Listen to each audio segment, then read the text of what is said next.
you hear the noise like the thunder in the sky?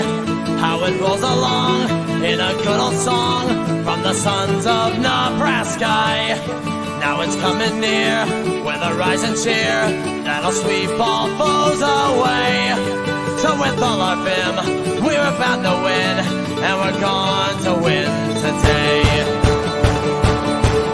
In the days of old, Johnny Vanderbold would just take that ball in hand, and with Benedict right in front of him, they would set sail for the land. Then Doc Eager too, with a chosen few, would be all round everywhere. And before they'd quit, they would calmly sit down behind that goalpost there.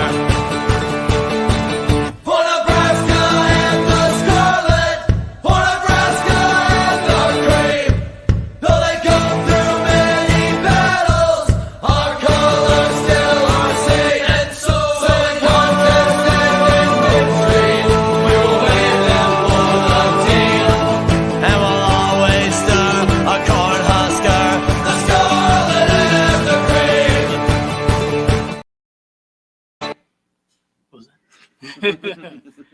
What's going on, everybody? I'm Matt. I'm Jimmy. We are Two Average Guys. Let's go. Go Big Red! Go, Big Red! Volleyball. Yes, volleyball. Sweep of Louisville today, so congratulations, ladies. You're on a tear with sweeping both Louisville and before that, sweeping Stanford earlier in the week. Two top five sweeps in a week.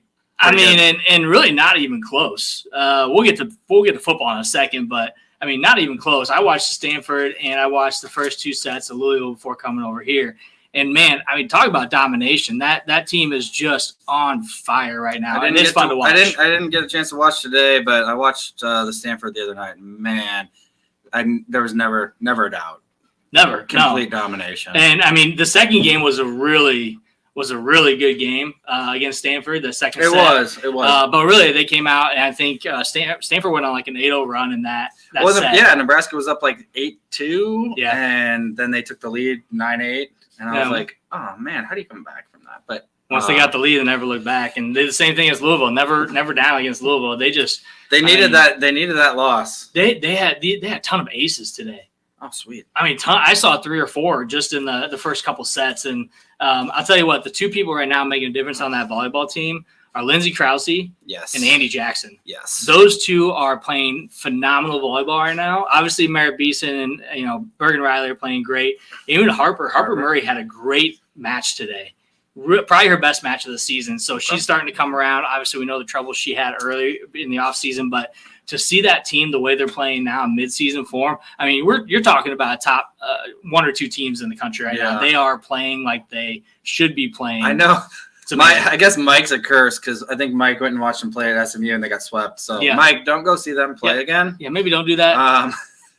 But no, I think that might be what they needed. They obviously had a great season last year making it to the Natty, and they didn't obviously perform very well in that. But they were feeling pretty good about themselves. Yeah. And them getting swept early on this season, I think is really going to help them. Oh, yeah. Figure out what they need to work on. They're going to learn from that. And I don't know. I'm kind of feeling the Natty for them this year. Hey, we'll see. There's some good teams out there. With the way they're playing right now. If you don't watch it, if you're a big football fan and you tune in with us, watch some volleyball, man. It's so fun to watch. I might be a little biased, but. What up, Mikey? Good to have you on. 5.2. 5.2, Mike. 5.2. All right, so let's get into the Husker game. So, holy cow, Friday night games. We're not big fans of Friday night games. Absolutely not. The only thing I like about a Friday night game is the next day you kind of get to do whatever you want, watch whatever football you want. Unless you have to work. Yeah, I had to fill in at work, so it was a bad weekend. But not having to plan your Saturday around a Husker game. That's true. Is not a bad thing. That's true. A piece of hair hanging from my hat. That's true. But anyways, it's really nice. So what we have on the slate today, guys, we're going to talk about Nebraska football. We might have to switch gears as soon as we get our special guest Rex here. He's down in around College Station, Texas A&M season ticket holder for 20 years. He was at the game yesterday. yesterday when they played Bowling Green. We met him at the College World Series. As soon as he's ready to hop on here in about anywhere from 10 to 20 minutes, we're going to welcome him in the room. We're going to talk about Texas A&M game, and he'll talk about Nebraska too, because I'm pretty sure he watched the game Friday night. He was on the road with his kid too. Wish it would have been a win. We could talk to him about, but that's all right. But I think what we'll talk about first here is defense. Then we'll go into special teams. So the two things that really weren't clicking on the weekend on Friday night, and then we'll go into our offense. Probably a little bit of clock management. We have time. Again, talk about Texas A&M game against Bowling Green. Some of the college football landscape stuff going on right now too, because there's something that I heard this past week about some teams starting to ask for additional money from donors or raising their ticket prices for season ticket holders for a talent fee. And two of those schools were SEC. So I'm really interested to see what Rex thinks about that being a season ticket holder for the SEC. Oh, that's really well and played if he's heard this week. And then we'll do a Big Ten. I do feel like they're, I know it's still only 4 weeks in, but I mean, that's a third of the season, that we're into at this point. Yeah.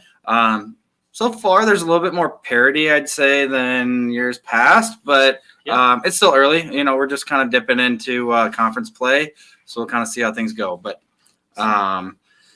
kick us off with the game, Matt. What's up, Donnie? So I think this game probably woke up our defense quite a bit. Not only sure hope so. Our defense, but probably Tony White. So Tony White, obviously, people are like, man, he's going to be gone. He is not going to be here next year. We said he was going to be gone. I said he was going to be gone after that Colorado game. And now what we're seeing is a Big Ten team like Illinois who vastly improved from last year, which we knew they were. Coming into this game, we knew they were improved. They were undefeated as well coming into this game. You got top 25 matchup. They beat Kansas, which then again, their Kansas win, UNLV then beats Kansas. Right. So that win kind of wasn't diminished as a little good, but bit. that was a road win. Was that a road win? I believe so. Okay. Yeah, that was at Kansas. Yeah, for it was a Friday night game too, wasn't it? Yes. Yep. Okay. Because I was watching it at my golf trip. So man, I know they got to do whatever they can to make money, but I freaking hate the Thursday night game or the Friday night game.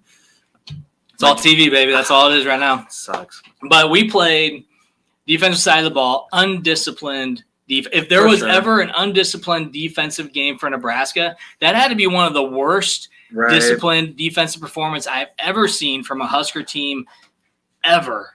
And I just don't know how else to put it. That was the 3 Facebook, and they didn't say face mask. They said grabbing the mask and twisting, which doesn't really add to the penalty, but 3 face masks on our defense that really gave them an extra 15 yards and really put us in a tough position. And I just don't understand what we're doing, and it was just bad all around. We've been known to make mediocre quarterbacks look good. I know that during the game they were saying, "Oh, you're going to see this guy on Sundays." If you do, if we do, cool. But I don't really think he was that good. I just think Altmaier. Yeah, that's what I'm saying. Dude had 4 touchdown passes, and the guys were wide open because our zone defense was freaking awful. So, I blanked out there for a second. I'm like, you talking about Altmaier? So, kind of looking back on it, obviously we won last week, and we only gave up 3 points. But the way that they kind of moved the ball on our defense, I know we didn't give up points. Yeah. But I feel like, I know you don't like Brett Bielema, or as you call him, Bert, but they're well coached.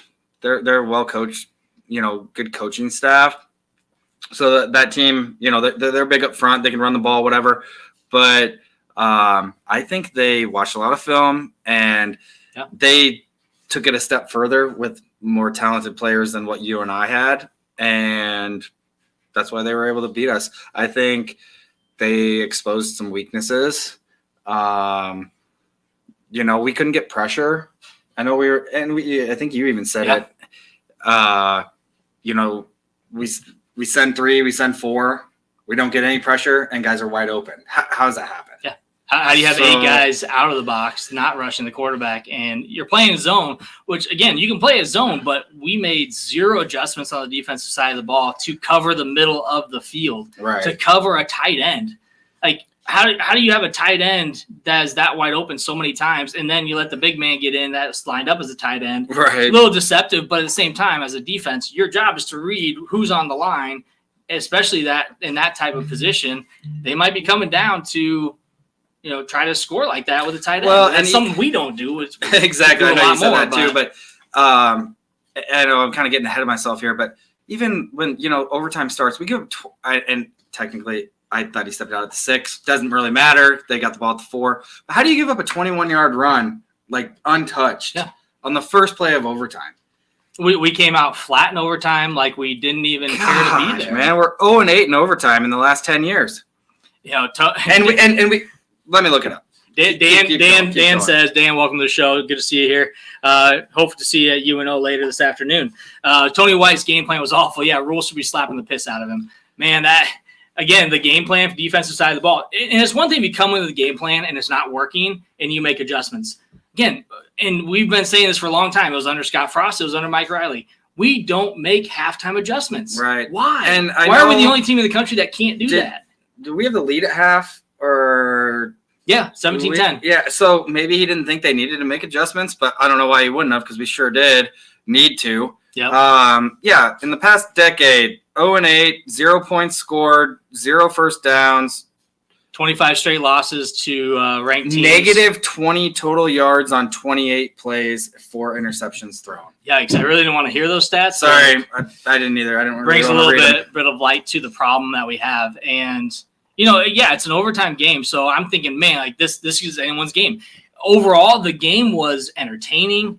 If you're not a fan of either team, it was a very fun game. Right, especially for a Friday night game, ranked teams, a lot of eyeballs, seeing if Nebraska really is, I hate to say the word back because we're not, but to see Raiola, and he had his mistakes, which we can get to, but I mean, he had a couple of really incredible throws, a couple of really nice touchdowns. Mm-hmm. So, I mean, if you're a fan of football and you watch that game, that was probably really fun for you. Oh, yeah. Unfortunately, it was not very fun for us. Yes. Donnie mentioned, maybe they're believing in the hype a little bit too much. And that's what I said, like the volleyball lost, maybe, and I texted you yesterday, like maybe, I hope anyway, this is a wake-up call. I don't think we'll win, I don't think we're going to win the national championship this year, but we could make the top 12 still. Yeah. We lost to a ranked team. I think Illinois is going to have a pretty decent season. Yeah. I'm not sure what their schedule looks like, but if we can beat the teams we're supposed to and we can win, I still think with the way Raiola can sling it, we have a chance in every game. And I do think our defense is good. I just don't think our game plan was good. Right. I think we've been talking about the defense for weeks. Yeah. I still think they're a top 10 defense. I don't think that was the problem. It wasn't that we were missing tackles. Yes, we play in discipline. We made a lot of stupid penalties. And one thing I will say on the penalties, in case you mentioned it here on the punching a guy when he's down, he punched the ball. Right. He didn't actually punch the running back. The way it looked was really bad. Right. But he was punching for the ball. Even the first time I saw it, I was like, oh, man, he's gone. I said he's gone. But then I saw the replay again, and I was like, oh, no. He's going for the ball. Which was still stupid in that position because the guy was already down. The whistle already blew. But that happens all the time. You're punching for the ball. You're trying to get it out. So was it stupid? Yes. Did he actually punch the guy? No, he punched the ball. Or he might have got the guy. But that happens all the time in football. Again, stupid, though, nonetheless. So I don't disagree with that. But to talk about, just back up a little bit, at the very beginning of the game, I think the tone was set on how the game was going to be officiated on the very first pass play of the game where the Illinois receiver pushed off of our defender, very obviously shoved and got separation to make the pass on the sideline, and they didn't call it. Right then and there, my thought was, this is how it's going to go. They're going to let too much go, and they did. I think they let a lot go in that game that they shouldn't have. Right. They made a lot of calls that they should have, but there were a lot of things that were not called that they definitely could have called in that game. Well, and obviously what we came out with on offense in overtime was abysmal. To say the least. But how can you not call a late hit out of bounds on Banks that would have given us a first down with at least a chance to tie the game in overtime and send it to a second overtime? Essentially, especially when you watch all the other games. I didn't get a chance to watch as much as I would have liked yesterday, but that Iowa running back, he's really good, but he's run out of bounds, kind of jumps out of bounds. The guy dives at him, hits him while he's midair, and they call a late hit out of bounds. And I'm like, how can you call that when you didn't call the Banks hit yesterday? That's insane to me. Yeah. And I know it's one crew to another, but the inconsistency is just killing me. And it's not just Nebraska games. Everyone's like, oh, Nebraska's whining, but fans across the country are whining about ref. I mean, the Michigan fans and USC, I'm like, hey, USC, welcome to the Big Ten, because USC did a lot of whining about holds and this and that. I'm like, yo, welcome. Especially to the when Big you play Michigan. Yeah, what at the Big House. Yes. So welcome to the Big Ten. It's like going to Iowa and playing Iowa. The offensive line never holds, right? Never ever holds. That actually was, and obviously we're going to talk about it more. But that game you said lived up to the hype. It did. That was a good game. I picked USC, but I really thought they would win. Yeah. And Michigan's quarterback was like 7 of 13 for 32 yards. It's all about but running. They still won the game. It's wild. All about running. USC is even still, I think, improved on defense. But anyway. They could not last. So here's the thing. Tony White was outcoached. I think so. Didn't come in with the right game plan. Didn't make adjustments to the game plan. We got to start blitzing. We have to put pressure on the quarterback. Yeah. Altmaier's not a bad quarterback. Don't get me wrong. But you put pressure on that kid, on any quarterback, from the guys that we have that can put – look at what we did. We put pressure. We call it blitz from our corner blitz or defensive end blitz, whatever. And we get a fumble. And we get a strip sack. Yeah. And it's like we could have been doing that all freaking game, and we didn't. We have Gifford so far out of position. He's never rushing the quarterback. How is one of your best linebackers, Isaac Gifford, not blitzing? Right. And I know he's I saw somebody was like, where was Ty? Where was this? Those guys were double, triple teamed. Dude, they were double teamed the entire game. The entire game. Because they could. Because we're only rushing 4. Big 10 offensive linemen. You're not going to get through. And when you're rushing 4 Unless guys, you're freaking Sue. You're rushing 4 guys, you can double team. Yeah. You don't have to worry about trying to go one-on-one against Ty or Nash. You don't have to. Which is fine if – and then with the zone that was just leaving guys wide open all day, it was so frustrating. So frustrating. Do you want to switch to offense? Or Casey, I don't know if that was the only time we blitzed, but if we blitzed any other time, they weren't good blitz. They weren't good blitzes. I just don't think – guys, I'm sure we did, but – and he got the ball out quick. I mean – again, they probably watched film again, like what you and I did. You and I ran the ball, and they got the ball out quick, so we didn't have opportunities to get sacks the way we did the first 2 weeks. Yep. And last season. So I do think we need to blitz more. We're going to have to do that moving forward against Big Ten teams. They're going to try to get the ball out quick, but if we continue to try to put pressure on them, we're going to get to the quarterback eventually. But we cannot play a zone defense like we did against Illinois. We'll get torn apart by every single team, and they will be able to run the ball because our linebackers, That's what I was going to say. Our linebackers don't fill the hole. There was a view behind. I think it was it Justin Evans? Is that his name on defense? What Williams or Evans? No, it was Evans. Number 51 or 56 was his number. I can't remember who it was, but he was playing middle linebacker. And we, again, 4 guys on the line. They open up this big hole, and they're showing the vision from behind. The hole's over here on his left. And he sees guys getting blocked here, guy getting blocked over here. Well, instead of going to the hole, he stays right over here on the right side. It's like, dude, they're running through that big-ass hole they just opened up. Go hit him in the hole. By the time he got to him, he's already 4 yards, in the hole. And by the time you tackle him, he gets to 8 or 10. So it's a 6-7 yard gain instead of maybe a 1-2 yard gain. You gotta find that hole. Once you see it open, run through it. If a running back's not there, hey, maybe you're going after the quarterback then if it's a pass. Yeah. So I don't feel like I don't see 56 on the defense a lot. We've had some injuries, which I think is playing a key part in this game, in not just that game, but moving forward, we have to get some depth and we got to get some of these guys in playing. And in the first few games, we did get a lot of guys in. We've talked about that the last few weeks. And so that's good, obviously, to have guys available that have more experience. Yep. But I don't. And the 3-3-5. Let's think about the 3-3-5. The 3-3-5 is not. People are starting to figure that out. Yeah. And again, with a Tony White defense, they're starting to figure out that 3-3-5 is something that, hey, we can master. We can do a little bit better. You can still have a 3-3-5 and pull up a lot of blitz packages. That's what I can't remember who it was, but last year, someone coming in to play at Nebraska, they said, or it might have been Ohio State or Michigan or something, but they're like, this is a hard defense to understand because you can bring up so many different packages, so many different blitzes. It's hard to prepare for that type of game because you can disguise various looks. Yeah. But we're not doing that. We're not throwing any disguises. We're basically throwing 3 or 4 guys and rushing 3 or 4 guys. When you're going up against 6 guys, you're not going to have success. And I mean, as a fan base, I don't know who any fan that is looking at that and saying, that's going to work.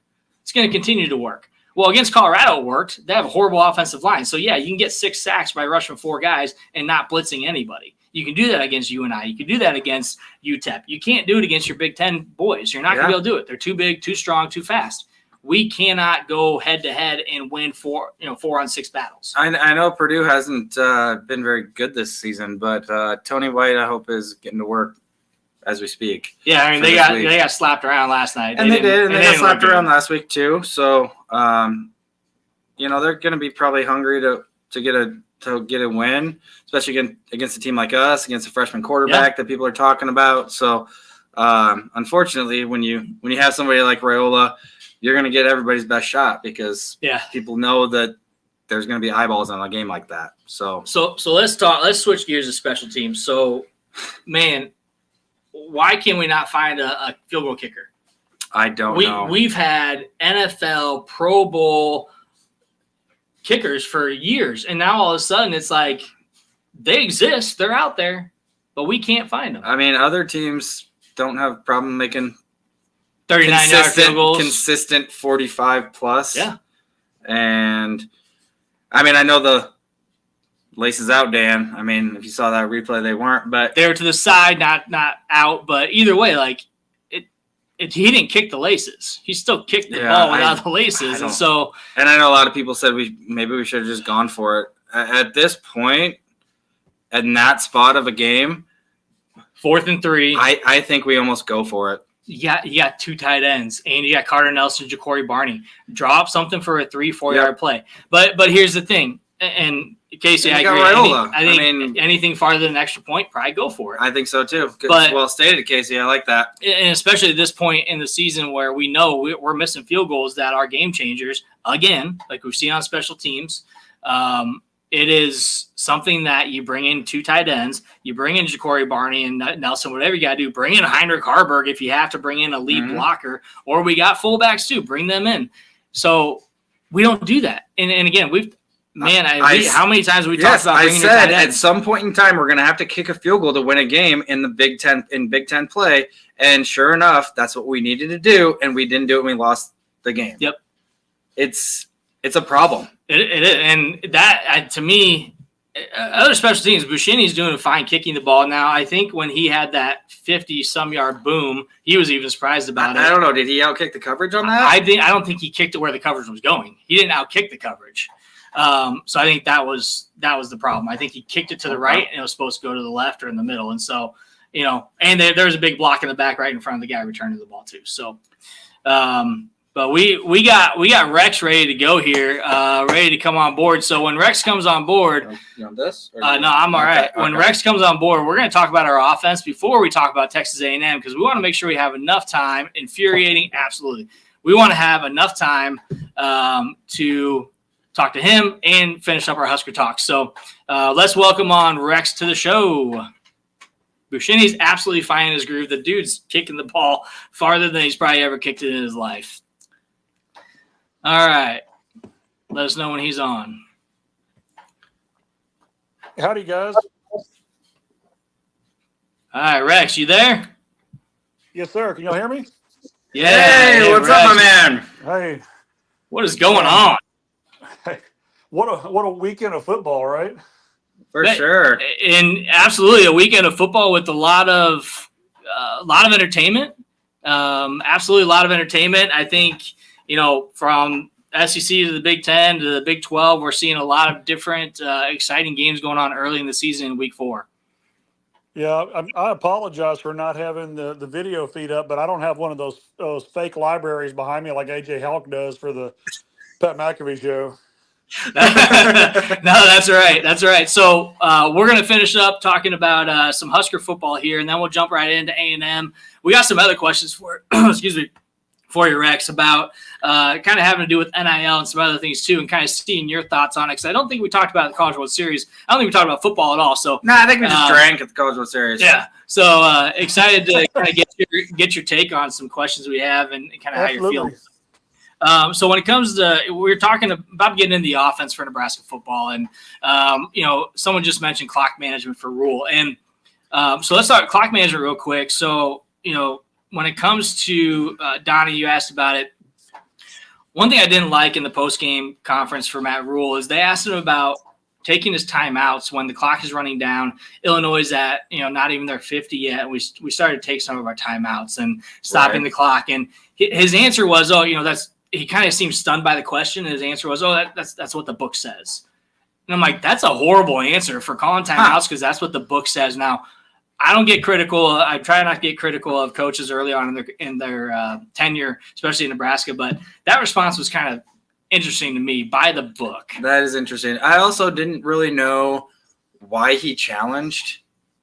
That cost us a timeout. That was a dumb challenge. And they have to have people upstairs telling them, right, that are watching that. And saying, Illinois' challenge was dumb too. Yeah. So a couple mistakes there. I think that in a game like that, the little things matter. Yep. And they can cost you. So Rex, did you catch any of the Husker game? I know that you had, I think you had something with your kid on Friday evening, but did you catch any of the Husker? I missed y'all's game. My son had a high school football game Friday night. That's right. You guys got the dub, didn't you? No, we lost. Oh, no. Shoot. Damn, we'll talk about that too. Don't worry.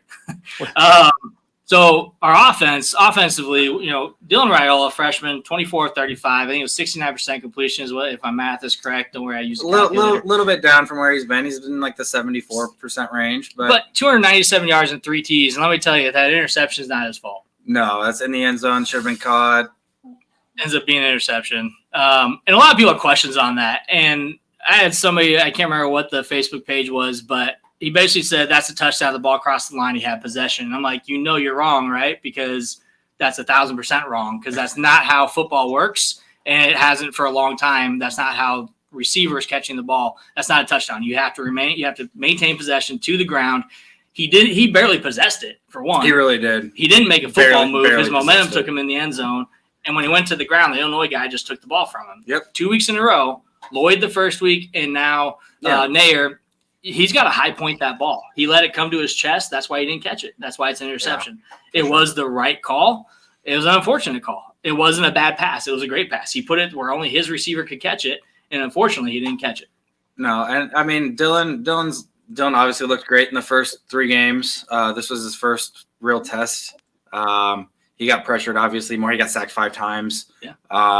But 2 or 3 of those were in overtime? Yeah, and they were brutal. Yeah. I don't know, Rex, if you saw the overtime, but it was pretty brutal to watch. But I mean, all in all, he looks great. 297 yards, 3 TDs, and throwing for almost 70%. For a freshman QB. For a freshman in his first real test against a Big Ten defense, he didn't have a great game, but he had a good game. He had one bad miss. Bad miss that probably cost us the game. Then we try a field goal and miss, and then we go to overtime. So yeah. So you've got to be ecstatic to have a freshman quarterback playing that well, though. And you say that, statistically maybe not the best game he's had, obviously, but he's a freshman, and the upside is going to is tremendous with that kid. Oh yeah. I feel like Nebraska and A&M kind of are almost the same. Through 3 or 4 games this year are kind of the same team in a lot of aspects. They play really good periods of games, and then you have a portion of the game you're like, what's going on right there? Oh yeah. Yeah. Maybe we'll see you guys in a bowl game or something. I don't know. Epic. and Rex, I think it's kind of interesting. You talk about having a freshman quarterback and a freshman quarterback who's playing so well through a few games here, through 4 games, and a true freshman in overtime. I feel like he tried to be the hero of that game. He felt like he had to do more than maybe what was asked of him, or maybe it was asked of him, and he felt like if I don't come through, and he kind of put that game on his shoulders too because of the missed throw, and that's tough for a freshman to do. But I see his maturity.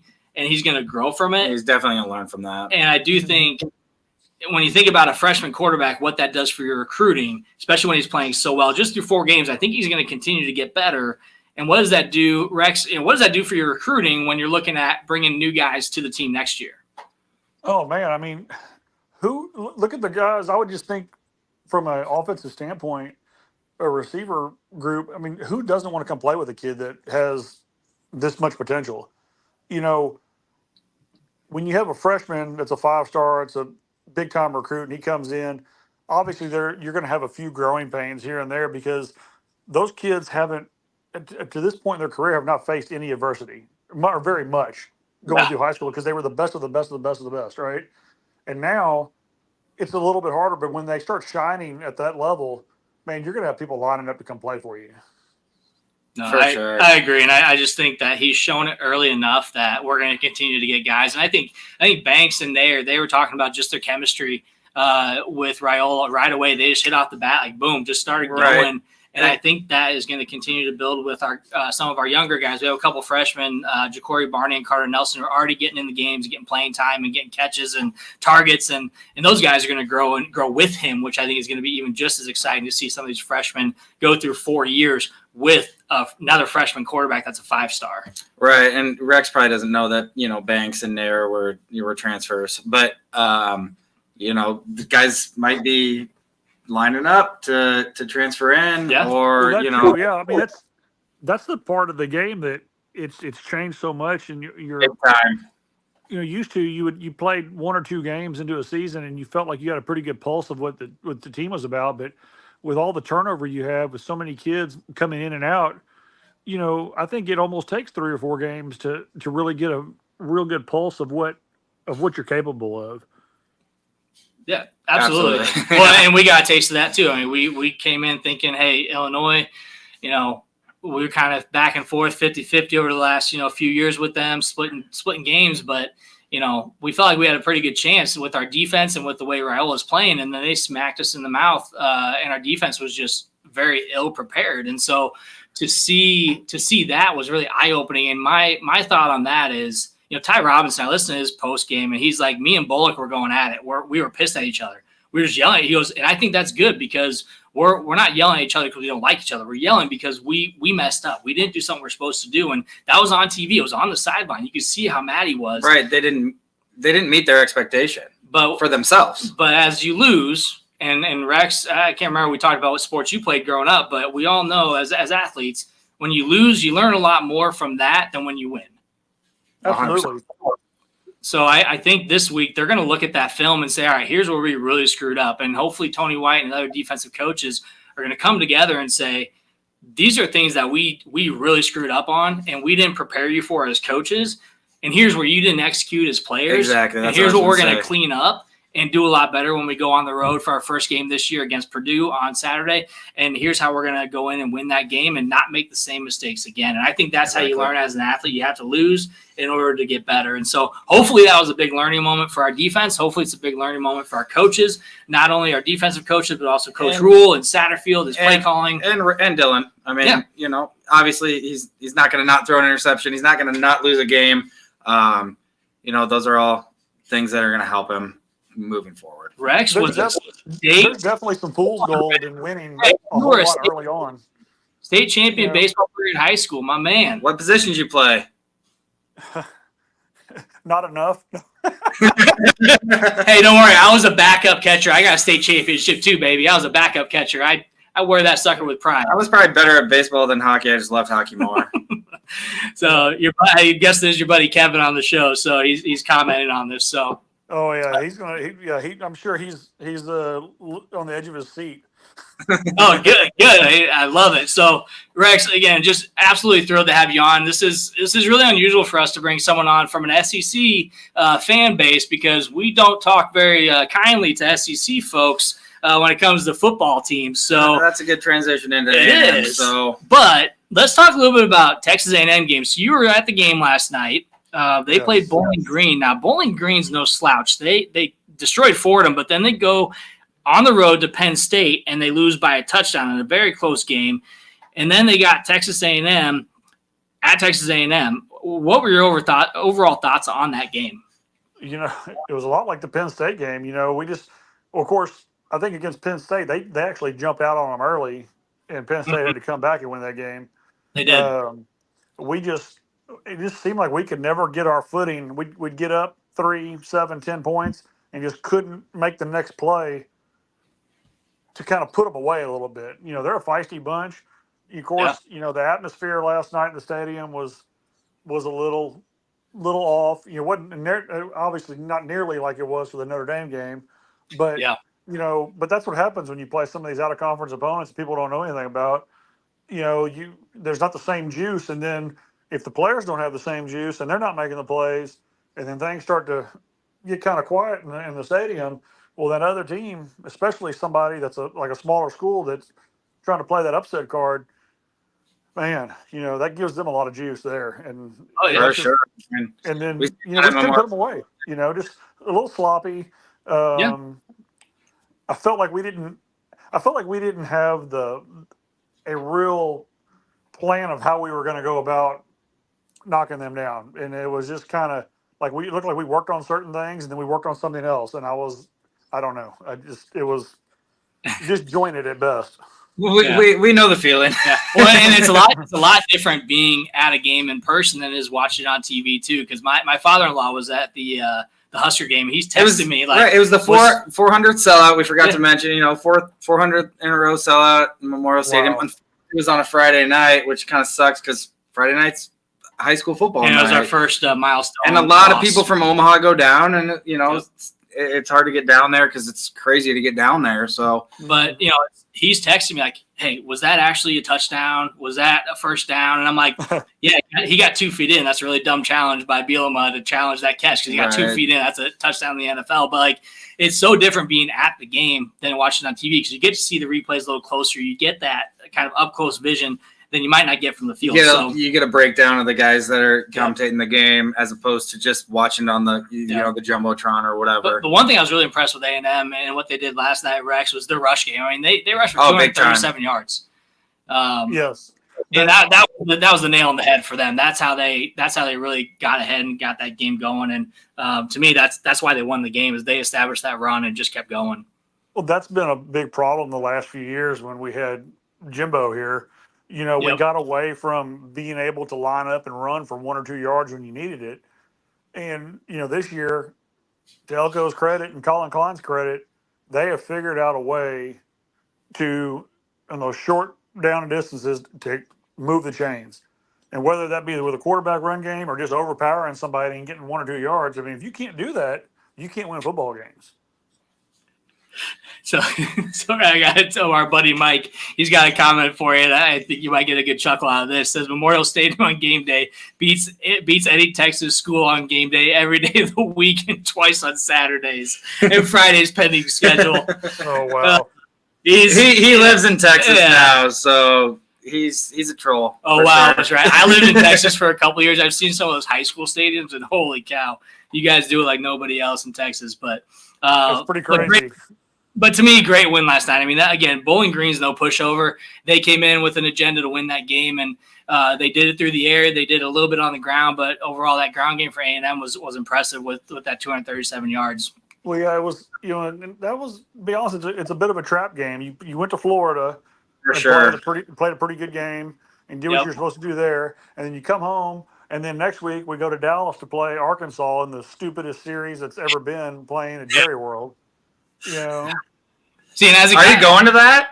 No, I refuse to go to that. See, I'm a Cowboys fan. I've been to Jerry's World, and the stadium is amazing, but I don't understand the neutral site games during the regular season at all. It makes no sense for in-conference games. It's a money maker for conference games. White, it's a money maker. That's all it is. It's TV. It is, but it's, you know, when you're a season ticket holder, the money that you're spending, and you know, every other year that's a home game that you lose.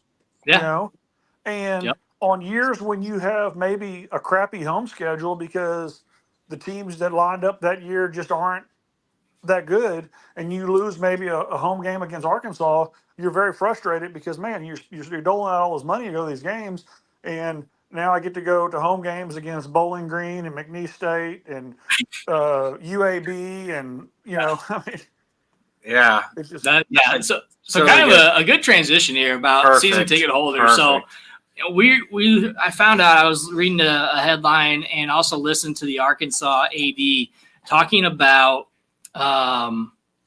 a talent fee for Tennessee being added to season ticket holders. Yes. Plus, I think an additional 5% increase on tickets for just random. And then Arkansas, their AD came out and said, if every homeowner would just put $100 a month towards the football program, we can compete.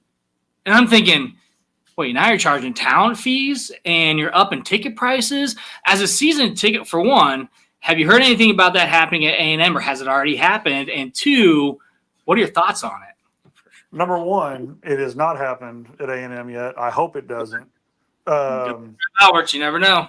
Yeah. The good thing about A&M is the money that's already there, the big money. You know what I'm saying? So we're in a good spot that's how it is too, I think. So yeah. But I'll tell you, I don't see this being a good thing if they're going to start. If that's going to the way it's going to go, because it's just more of a drain on the everyday person. But also, they're making so much money hand over fist anyway.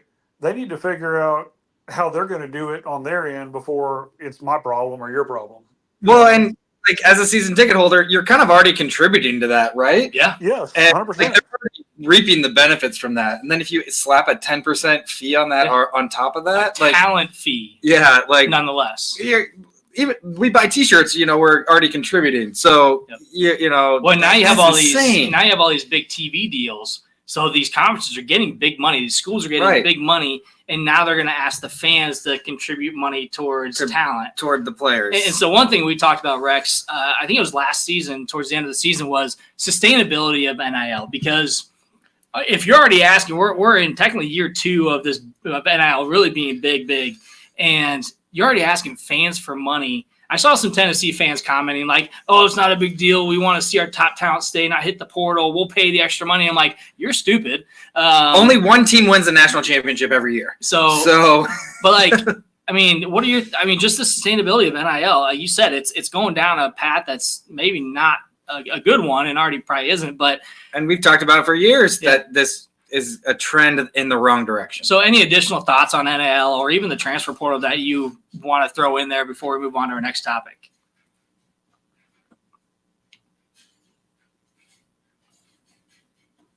Oh, we still got you, Rex? Did we lose you? Oh, shoot. Lost audio. All right, we'll get Rex back here in a second as soon as he gets audio. So while we're doing that, we'll get to the Notre Dame game, because I know some Notre Dame fans out there want to hear his thoughts on Notre Dame versus A&M in that first week.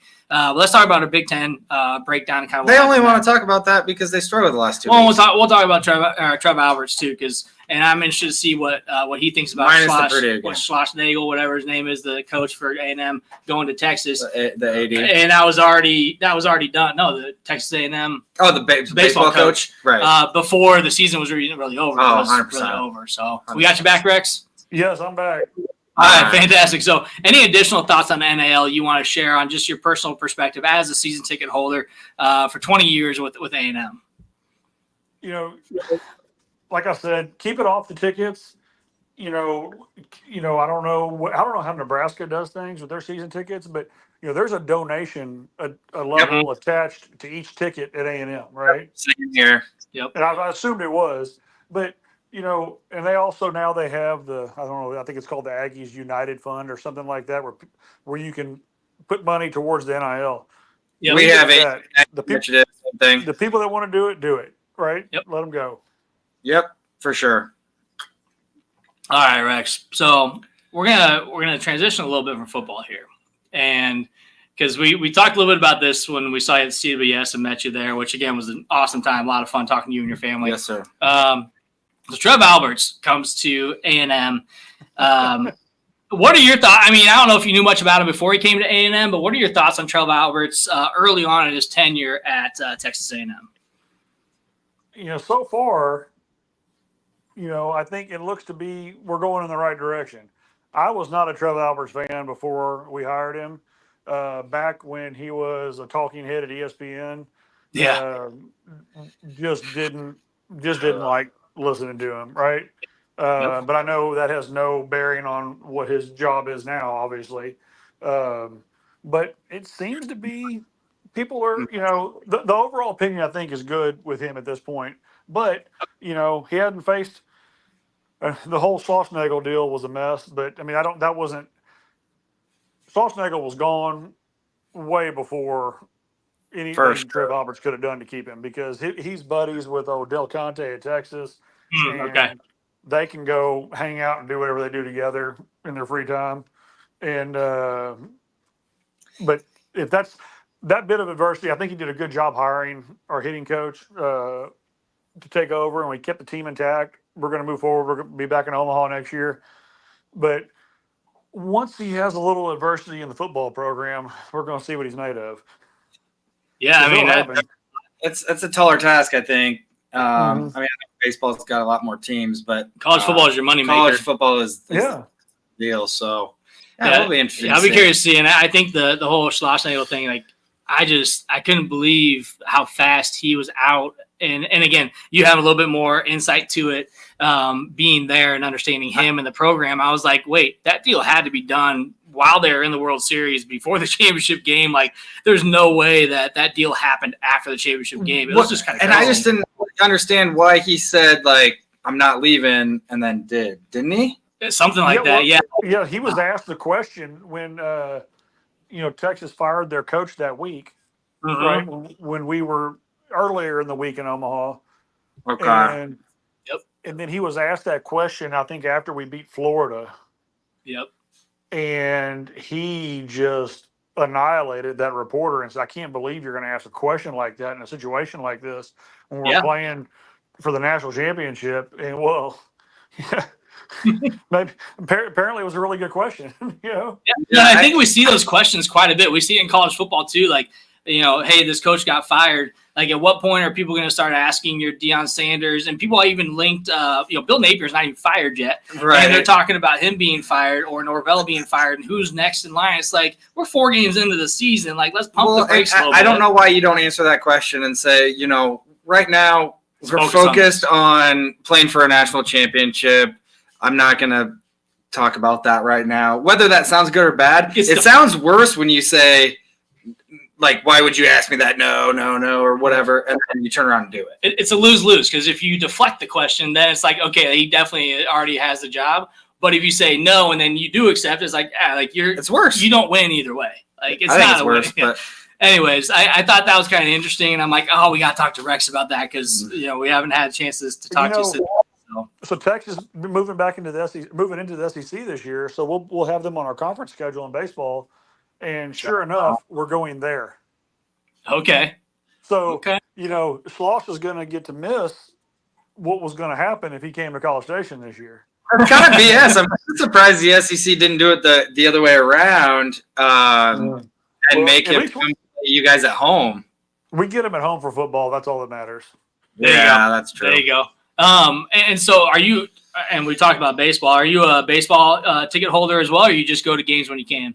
No, I just go to games when I can. It is too much going on. And so, but we try to go, 3 or 4 games a year. And then obviously last year when things got hot at the end, we were going up we went for the regionals, for the super regionals. And then we went to Omaha, obviously. Heck yeah.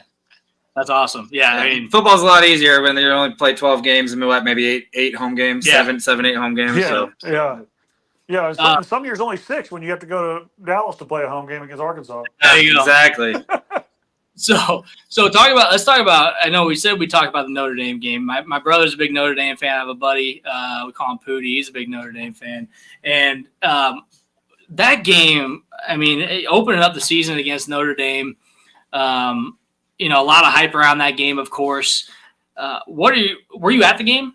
Yes. Okay. So being there and being in the stands, how did you kind of assess the overall game performance in that game? Yeah. Well, our quarterback was horrendous in that game.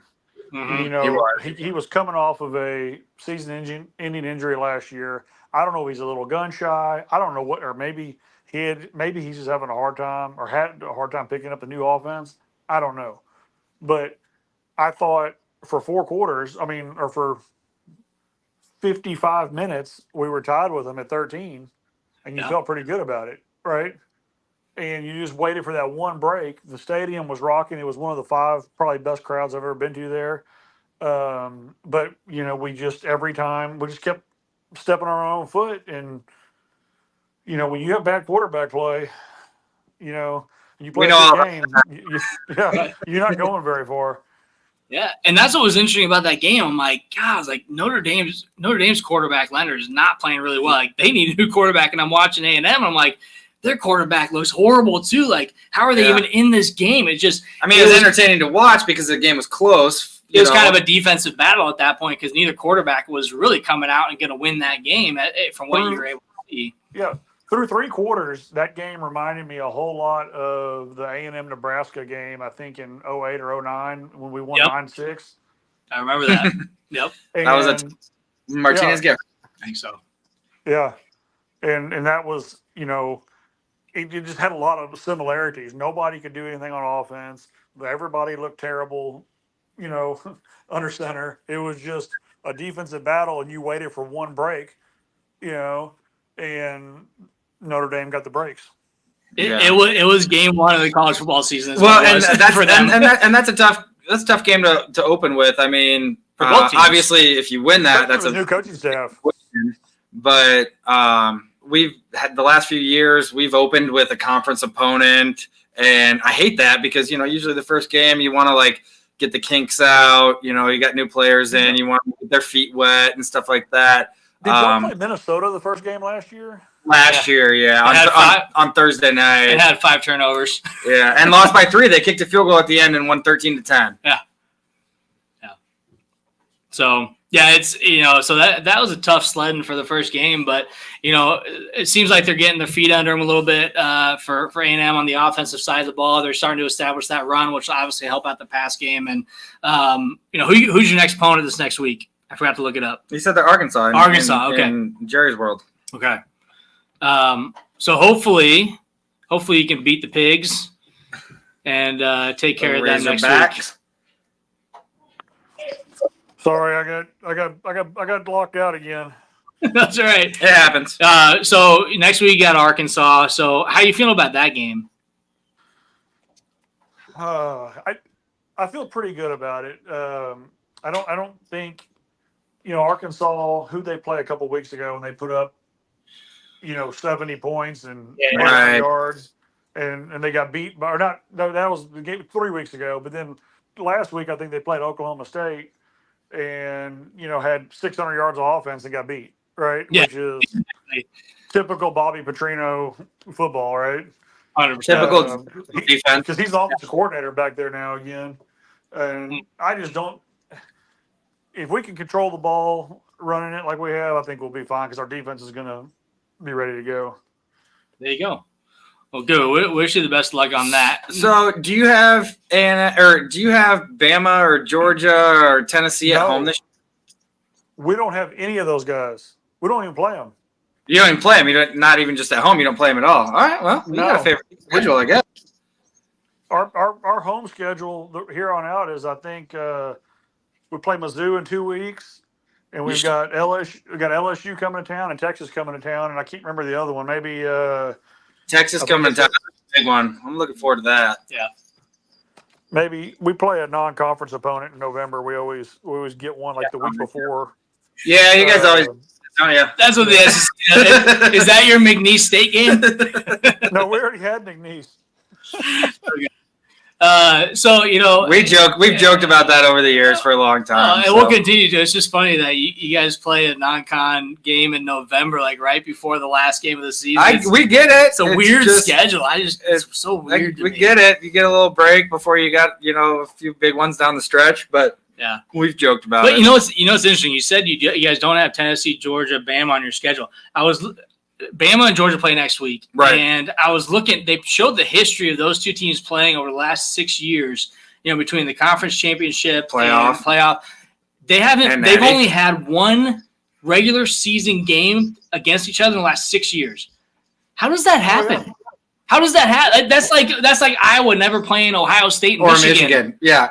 How does that happen? You probably don't really know this, Rex, but the Big Ten's was East-West, and now it's not anymore. But Iowa was in the Big Ten West with us, and we played Michigan and Ohio State. Like, we played Ohio State every year for like 4 years in a row. They never freaking ever had to play like either one of them. And they don't play them this year. It's crazy. I'm like, how do you not have either of those two teams on your schedule?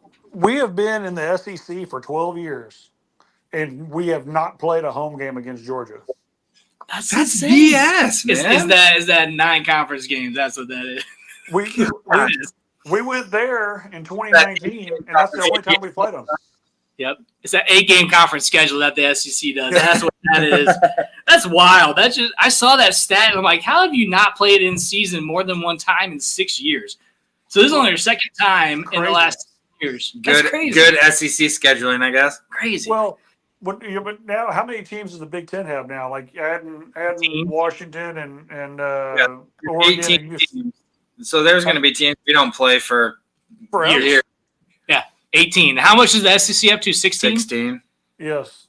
Yeah. So I think eventually what we're going to see is 3 power conferences essentially maybe that are going to run college football. Probably. And I think the important thing is doing away with divisions, because that was your problem, is you were playing your division opponents every single year. So you only had room for a couple of other ones on your schedule, right? Right. 100%. 100%. So, Rex, I got one more question for you. Uh-oh. What is gator bait? Oh, man. I gotta know. You texted this to me. You said something about gator bait. I'm like, what the hell is gator bait? Like, and your buddy's like, hey, you gotta ask about gator bait. I'm curious to know. I'm like, what is gator bait? Y'all talked about how y'all don't care for any of the SEC teams, right? And nobody likes, on the top of that list is LSU, right? Nobody likes them. Florida might be above LSU for us. Oh, maybe so, but I'm gonna tell you right now, the LSU fans, they're good to party with and tailgate before. But once the game starts and after the game, get ready, because it's going to be pretty rowdy. So okay. You remember the 7 overtime game that we had with LSU here several years back? That was an awesome game. That was amazing. Yes. So, we had a really good time at the game in terms of enjoying a lot of beverages.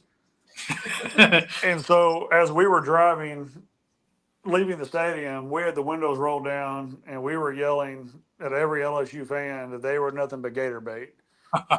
Go back to the swamps. And we let them hear it for probably an hour and a half getting out of that stadium. And it was just, we had kids with some kids in the car, and they still talk about it today. That's a fun memory, man. That's phenomenal. It makes me think like Bobby Boucher. Yeah. Gator, that's fantastic. I don't know. I feel like that would be like if that happened like when we were kids, we would talk about that for life. Oh, for sure. Yes. That's incredible. That's awesome. No, I love it. That's fantastic. How did they respond when you were just yelling that to them? Oh, we got a lot of one-finger salutes. Makes sense. Well, as far as SEC teams go, Rex, since you were a former Big 12 opponent, I like you guys a lot more than I like most. So that is true. Yeah, no, I think it's always been good. Like every time that Nebraska came to town, it was always a good time. Everybody got along, and y'all great fans, and you don't mind playing those games. No, and again, we had plenty of SEC schools in the College World Series this year. We always do, yeah. And, 4, I think, and being able to meet with the fans, even surprisingly, the Florida fans are pretty nice too. But I think we should have beat them. I think we probably talked to more A&M fans than we did anything else while we were there. And obviously, you had a big group with you there, so we appreciate you. Not only having the discussion with us at CWS, but then also getting your information and following us, and then being able to get you on the show. I mean, this was, like I said, I was really excited about it because this is fun for us. We don't get to talk to fans from other schools very often. This is kind of why we do this. No, this is really cool. No, this is the first time I've ever done anything like this, and I hope I held up my end of the deal. Oh, absolutely. You sounded great. You haven't been stuttering over your words I probably do sometimes. You asked if there was any things you couldn't talk about. I'm like, hey, it's open season. I was expecting some more vulgarity, but maybe next time we'll get you on and you can I didn't have time to have any beers beforehand. Next time you'll have to have a beer with us. There you go. So you got it. Rex, we appreciate it. We're going to let you go. We're going to end up our show here too. Appreciate having you on today. Thanks, guys. Gig 'em and go Big Red. And thank you very much for joining us, Rex. We'll be in touch. Sir. We'll Good talk luck to to y'all down the road. All right, take care, Thanks, man. man. All right, so that was fun. Rex is a good guy. Again, we got to meet him in person down at CWS. It was a lot of fun, and him and his family were fantastic to talk to. They did some trivia with us, and it was a lot of fun having him on. So, Rex, thank you so very much. We'll get you back on again at some point. If not this year, we'll definitely talk to you in the off season. Talk more baseball because that's a lot of fun too. So Maybe we'll send him like a shirt or something. again, maybe we'll see him in a bowl game or something like that. Yeah, that's kind of what I was thinking. Because we are making a bowl game this year, by the way. So last couple things we'll break down. So again, Huskers, not a good game Friday. Let's get our ass in shape for next week. I was really mad Friday night. I was really mad yesterday. Now I just had a bad day yesterday. But anyway, I'm moving on. It's one loss. We're 3-1. We're in a better spot than we have been in years. Still. Yes, we're 3-0 for the first still, time. We're still just outside of the top 25. Yes. We got Purdue. We can win. We should win. We should win that game. We got Rutgers and Indiana. Really, I know I picked us to lose one of those games. Indiana's going to be the tougher matchup. Yeah, I think that if we can take care of Biz in both of those games, we get to Ohio State. Who knows? I think we're obviously a ranked team at that point. If we can win the remaining games leading up to that, We compete. We just got to keep it rolling, man. If you compete and you go balls out every game, if we lose, we lose. If we die, we die. But we can't. If we die, we die. But we cannot play like we did on Friday night. No, we will not win another game. We might be Purdue, but we're not going to win any other games if we play like we did Friday night on the defensive side of the ball. So, I watched that Iowa game against my best wishes. I watched that Iowa game. That dude can run the ball. Keegan Johnson's he's a baller. And they're going to run it, and they still run it, and he's shifty. He bounces it outside, and he's fast. And that's all they can do is run the ball. We're going to have to step it up in those aspects on defense. 100%. So I feel good about going to Purdue. I feel like we're going to make some adjustments. I feel like we have the leadership on the defensive side of the ball to get things moving in the right direction. Yeah. So, yes, we pound the rock. Nebraska. Dowdell is a freaking pound the rock. Yes. Bro. But we didn't see Gabe Irvin in that game. So I know. We have to establish the run. We have to keep going with. Thank you, Kevin. Hey, appreciate you joining. Thanks for the Gator Bait feed for Rex. We did Nebraska ourselves. We absolutely did. But I think that, again, we're going to learn a lot from that. We're still 3-1. It's not the end of the season. We have 8 more games to go.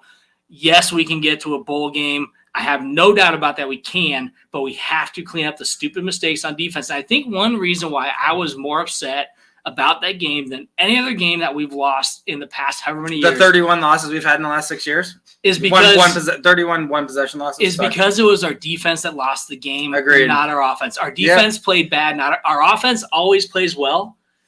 Our defense always plays well, and our offense struggles, and our defense keeps us in games.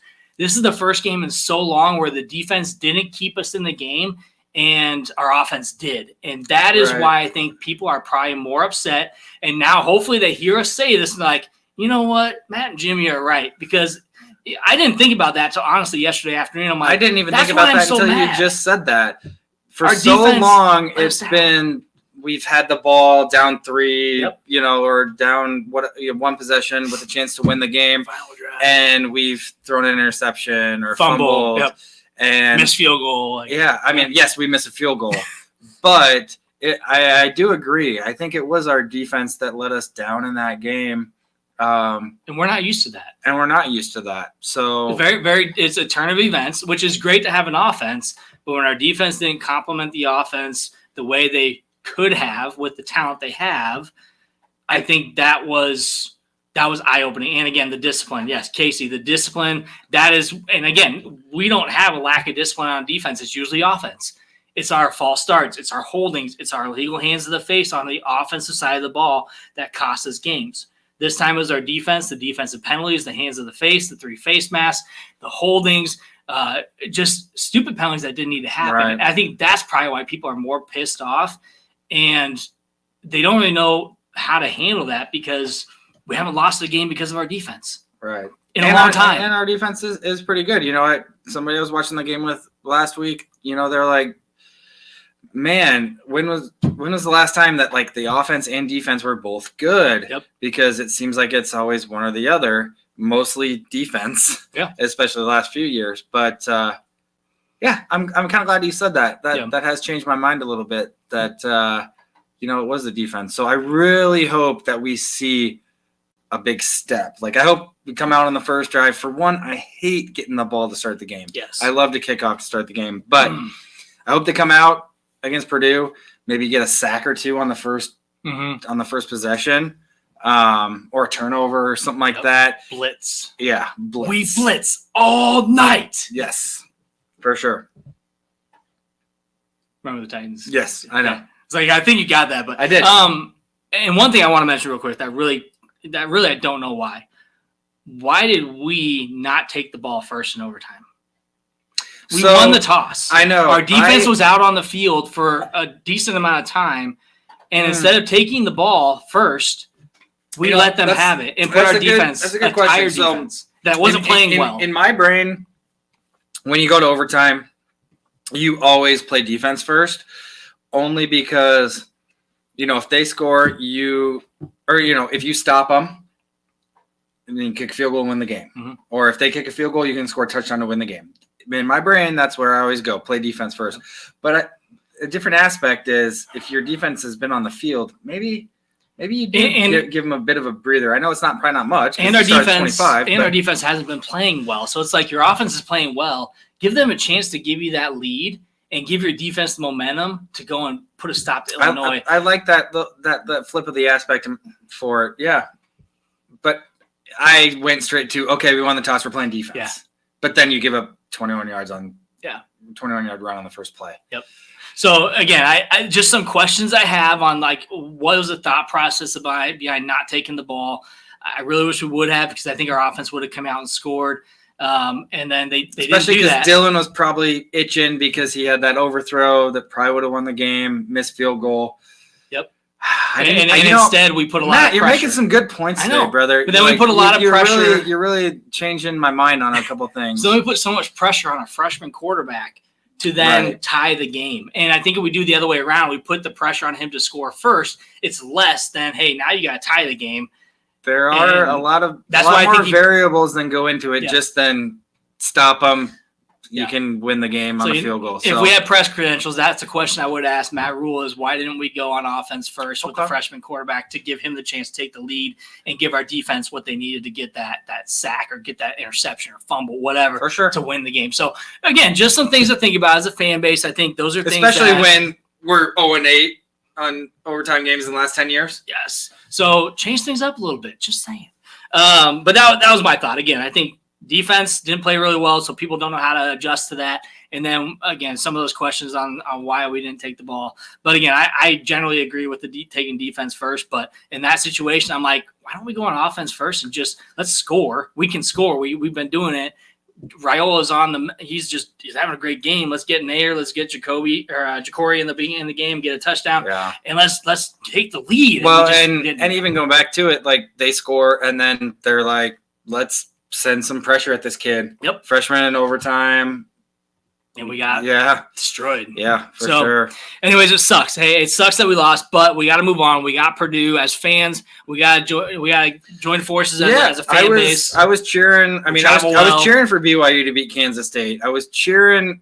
I picked USC, but I almost was kind of cheering for Michigan just because then USC has a loss. Like I want as much parity as possible. I want a lot. There's 12 teams are going to make this thing this year, so. And guess what? There's going to be teams that have losses. Nebraska's not even out of it, and we're 4 games into the season. We're a third of the way through the season, and we're still in the top 30. You never know. We're right there. We just got to, swing a few wins here in the next few weeks, and we're right back in the conversation. And we don't have to win great. Just win the games. It doesn't have to be beautiful. It's nice to be beautiful. I would love to be boring in the second half like we were the first 3 games, but let's win games. Let's win them the right way and show that we know how to win. Yeah, the second halves have been penalty-filled every week. We need to clean some things up, play better in the second half. Yep. We've been talking for the first 3 weeks. that we really didn't score very many points in the second half. Like, we need to put our foot on the gas.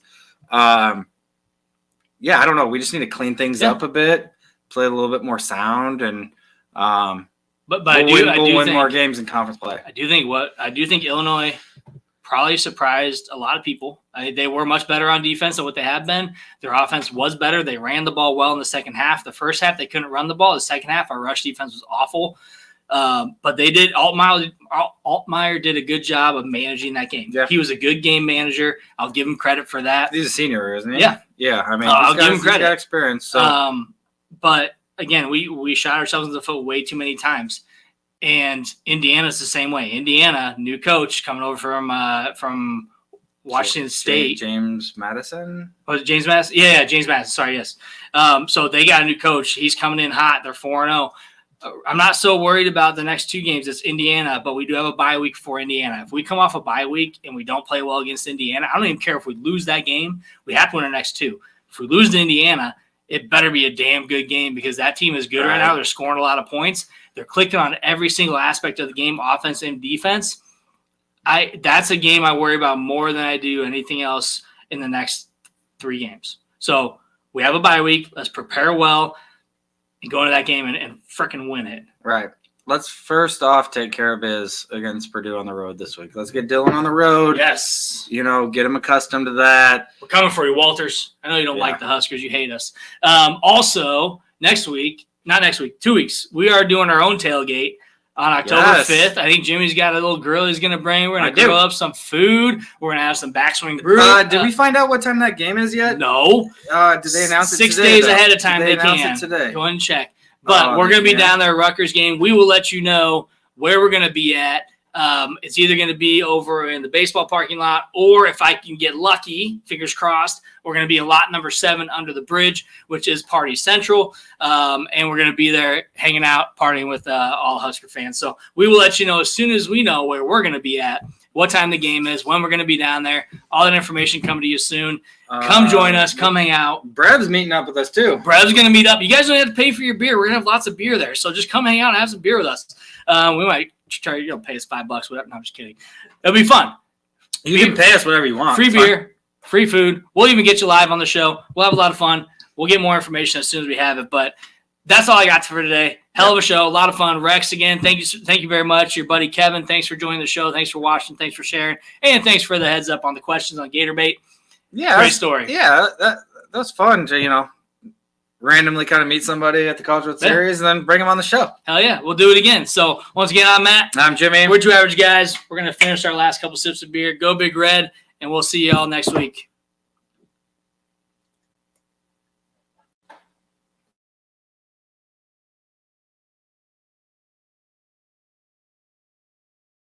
Come on, good game, everybody, yeah. Pat, I think it's safe to say that all these fans came out here to watch a game of football. John, we're in commercial. Yeah, I know, I'm just making conversation. Come on, football!